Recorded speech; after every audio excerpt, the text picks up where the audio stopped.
Pak Dudung, bicara soal kepemimpinan nih, saat ini kan sudah ada putra-putra terbaik bangsa yang maju berkontestasi dalam Pilpres 2024. Kalau dari perspektif Anda pribadi, bagaimana Anda membaca sosok-sosok ini? Kalau saya lihat dari 3 paslon nih kan ya, nomor 1 itu Pak Anies ya. Betul. Pak Anies itu saya pernah sama-sama Pangdam. Saya Pangdam, Pak Anies gubernur. Ya, jadi saya tahulah bagaimana Pak Anies. Pak Prabowo, saya kenal beliau itu Letnan 2.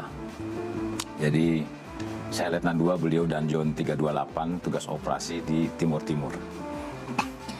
Dan batalion itu kemudian batalion terbaik pada saat penugasan.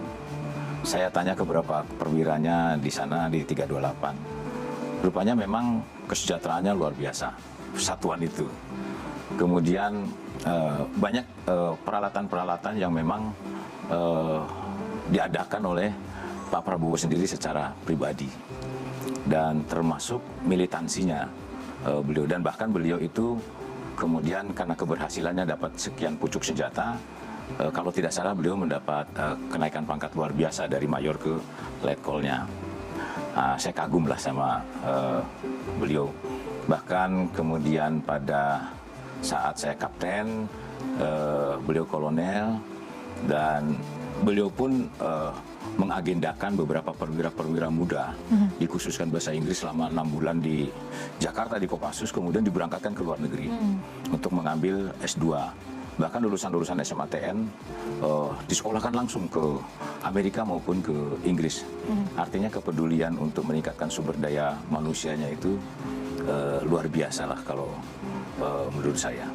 Kemudian saya bertemu lagi, saya sudah gubernur, beliau Menhan. Akademi militer begitu dibangunnya begitu megah sekarang. Artinya beliau berpikir bahwa kita jangan kalah sama West Point, karena West Point begitu megah, bangsa kita adalah bangsa yang besar. Kita tunjukkan kepada dunia luar bahwa bangsa kita juga memiliki akademi militer yang hebat. Dan bukan hanya akademi militer, saya lihat AU, AAL itu dibangun sama beliau. Dan semakin terasa pada saat saya sebagai Kepala Staf Angkatan Darat dan beliau Menhan, apapun permintaan-permintaan saya kepada beliau, alutsista yang kita inginkan. Jadi yang tadi kita singgung masalah pertahanan, masalah alutsista, banyak yang tidak paham. Sebetulnya alutsista itu kita sendiri yang mengusulkan dari Kepala Staf Angkatan. Jadi bukan keinginan Pak Prabowo sebetulnya. Jadi keinginan kita sebenarnya. Jadi beliau itu hanya melanjutkan saja, memesankan, dan harus sesuai dengan keinginan kita. Dan selama ini kita terpenuhi, termasuk rumah-rumah prajurit, program yang ada di kita, beliau tambahkan. Termasuk rumah sakit di seluruh Kodam diperbaiki. Babinsa, motor-motornya, termasuk Kaporlap yang selama ini prajurit kekurangan, beliau dipenuhi karena beliau itu memang dari dulu saya lihat sangat mencintai kepada prajurit. Beliau paling senang kalau sudah dengan prajurit.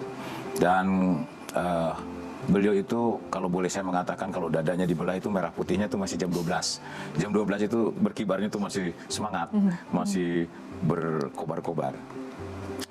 Dan beliau pemberani, jagoan, dan beliau politik luar negerinya juga oke. Karena saya beberapa kali ke luar negeri dengan beliau, diplomasinya sangat andal. Kemudian Pak Ganjar ya, saya pernah gubernur Akademi Militer 2 tahun. Beliau gubernur Jawa Tengah. Kalau beliau melalui proses pilkada, saya tanpa pilkada. Jadi saya juga tak paham bagaimana lingkungan sekitar masyarakat. Bahkan saya tanya kepada pangdamnya, ada beberapa pangdam waktu saya jadi kasat, bagaimana tentang gubernur. Saya seluruh provinsi saya tahu bagaimana gubernur-gubernur yang bagus berkoordinasi dengan kodamnya. Ya, kalau di Jawa yang bagus itu Ibu Khofifah tuh bagus tuh. Pak Ridwan Kamil juga oke lah ya itu. Artinya menurut saya membantu memberikan kontribusi kepada Kodam sehingga bersinergi di dalam tugasnya. Termasuk saya lihat sekarang muncul ada pemimpin muda ya, pemimpin muda yang jadi cawapres.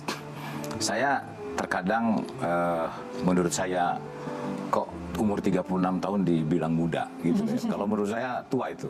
Artinya begini Mbak, Bung Tomo yang memimpin pertempuran di Surabaya, arek-arek Surabaya itu tanggal 10 November 1945. Bung Tomo itu lahir 3 Oktober 1922.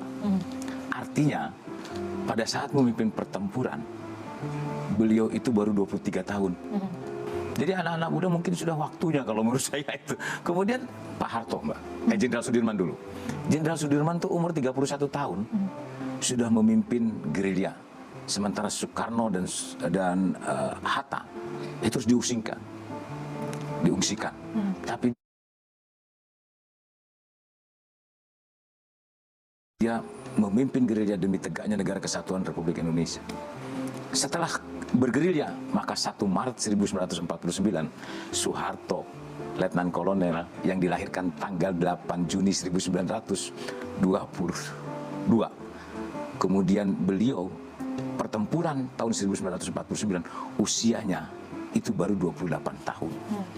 Ya, jadi 1921 beliau dilahirkan, 28 tahun kan berarti usianya. Letnan Kolonel itu 28 tahun dulu. Sekarang Letnan Kolonel sudah rata-rata 45 tahun. Makanya saya pernah jadi danrindam. Kamu kalau Letnan Kolonel ngurus makan aja prajurit nggak bisa, berhenti kamu jadi Letnan Kolonel. Karena Pak Harto dulu Letnan Kolonel udah berani nyerang Jogja, nyerang Belanda. Umur 42 tahun Pak Harto udah berani nyerang Irian Barat. Dengan situasi yang seperti itu. Jadi kalau menurut saya 36 tahun menurut saya tua lah. Artinya cukup.